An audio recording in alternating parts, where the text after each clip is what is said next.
Good morning. Hi, my name is Jane, and I like to do devotions. They're biblical inspirations that I have based on experience and dreams and visions. And this morning, I want to just let you know that this one may not be one that'll be so cheerful or positive. It tends to probably lean toward the ones that are more experiential, and I may not be that positive sometimes, so just beware that might happen here. But I in prayer would like to ask you to have a good day and bless you. I'll open with the verse from 1 John 3:7. 1 John 3:7 says, "Dear children, do not let anyone lead you astray. The one who does what is right is righteous, just as he is righteous. The one who does what is sinful is of the devil, because the devil has been sinning from the beginning. The reason the Son of God appeared was to destroy the devil's work." About a month ago, I had a dream, and it was just one that didn't really shake me up too much, but this is what it was. In my dream, I woke up in the morning and I was going out the front door to go to work. And as I opened the door and stepped off the front step, I was shocked by the sinkhole that was in my front yard. It was a giant sinkhole, the width of my home, and it was right off the front step, and it went down. They say 40 to 50 feet are most the average sinkholes. I didn't know anything about sinkholes. When I had my dream, I'd never even heard of them really. So around my sinkhole in my dream, in my front yard, were these orange cones. There were cones that were placed strategically around the sinkhole to keep anybody from making any mistake and falling in it. Well, thank you to the city services that put the cones there before I woke up, because it was supposed to warn me that I would not fall into the hole. But why didn't they come to my front door and knock or ring the doorbell to wake me and let me know that this had happened? You know, they could have gone around the sinkhole and up to my front door and quickly gotten clear and went their way to warn me, so that I wouldn't be asleep in my house and have my whole house fall into the sinkhole. Why would they not want to warn me? Why would they not want to save me? Well, you have to reflect on this stuff just with a grain of salt. But the reality is, people don't care. The average person might care, but I would have to say, in average in my life, about 6 out of 7 people don't care about you. 6 out of 7 people in the world do not care about you. Newsflash. You have to search for that 1 in 7 who would ring your doorbell and tell you, Jane, you need to get out of your house. There's a big sinkhole and your house might fall in, and I want to warn you so that you can save yourself and your family. But the other 6 are the people who would put the cone around the sinkhole and just go about their way. This is what this message is sort of leading from and out of. People may not care. People may not love you. People may wish you were dead. People may not want to be involved. And people may be more concerned with money than you in your life. In Isaiah 14:9-20, it says, "Sheol beneath is stirred up to meet you." Now, Sheol is a fancy word for hell. It is stirred up to meet you when you come. It rouses the shades to greet you. all who were leaders of the earth. It raises from their thrones all who were kings of the nations.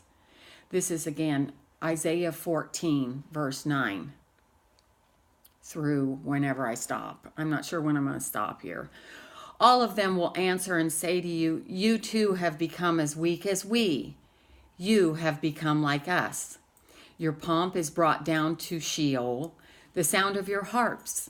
Maggots are laid as a bed beneath you, and worms are your covers. How you are fallen from heaven, O day star, son of dawn. How you are cut down to the ground, you who laid the nations low. You said in your heart, I will ascend to heaven. Above the stars are God. I will set my throne on high. I will set on the mount of assembly in the far reaches of the north. I mean, it is a horror movie out there, and it is, it's scary. I mean, people might as well just go around wearing their horns because they will try to pull you down. In 1 John 3:8, verse 7, I think I opened with that, didn't I? Dear children, no, I didn't. 1 John 3, verse 7. Dear children, do not let anyone lead you astray. The one who does what is right is righteous, just as he is righteous. The one who does what is sinful is of the devil, because the devil has been sinning from the beginning. The reason the Son of God appeared was to destroy the devil's work. And if I read it already, God bless you, because you just got it a second time. And then we have John 8:42 through 47.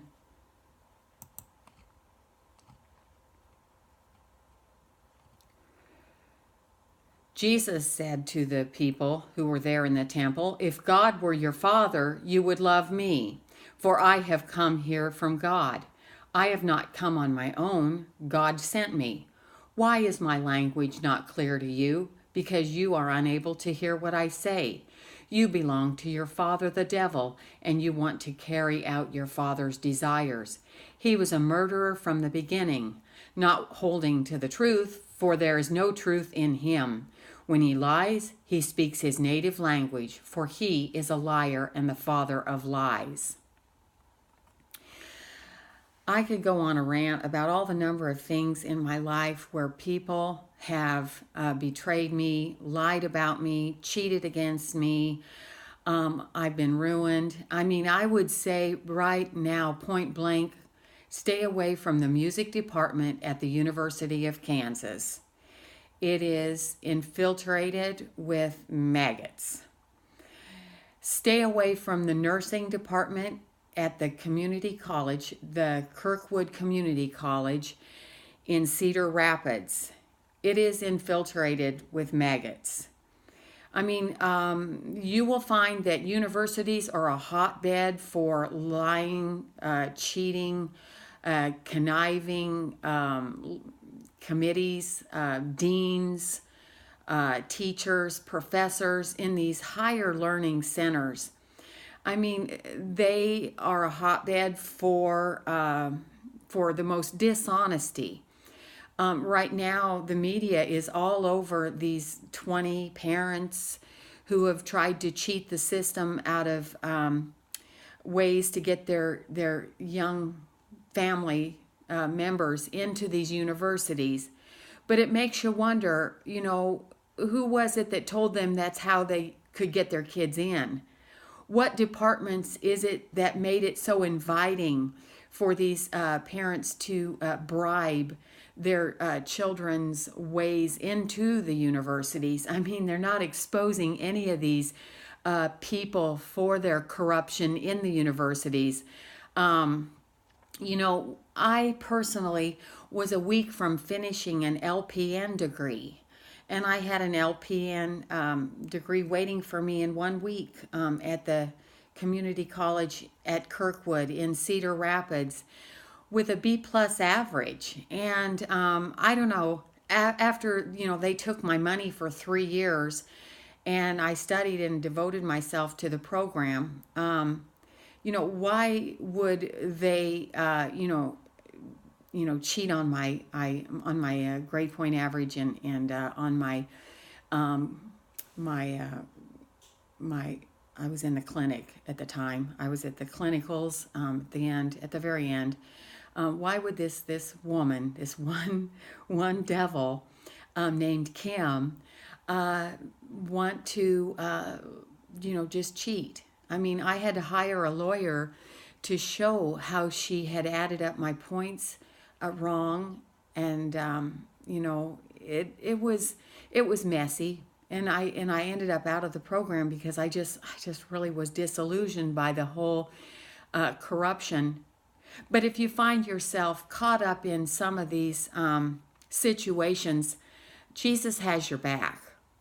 Jesus has your back, and I can prove it. John 10:10. Let's look here. John 10:10 says, "The thief does not come except to steal and to kill and to destroy, but I have come that they may have life and that they may have it more abundantly." And in Matthew 16:23, it says,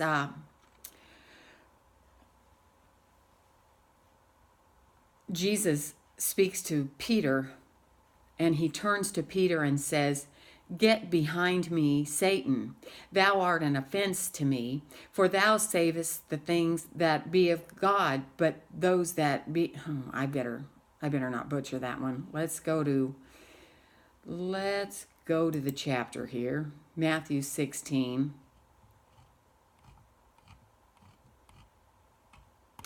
Matthew 16, where are you?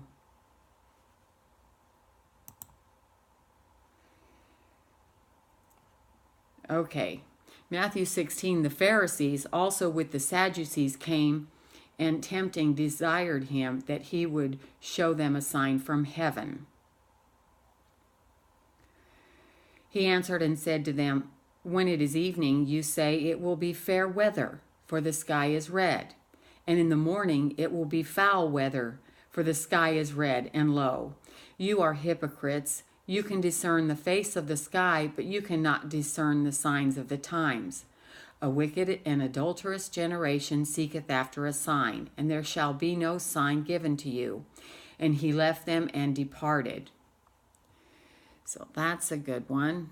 We need to resist the devil and flee. James 4:7. You can see I did not study this.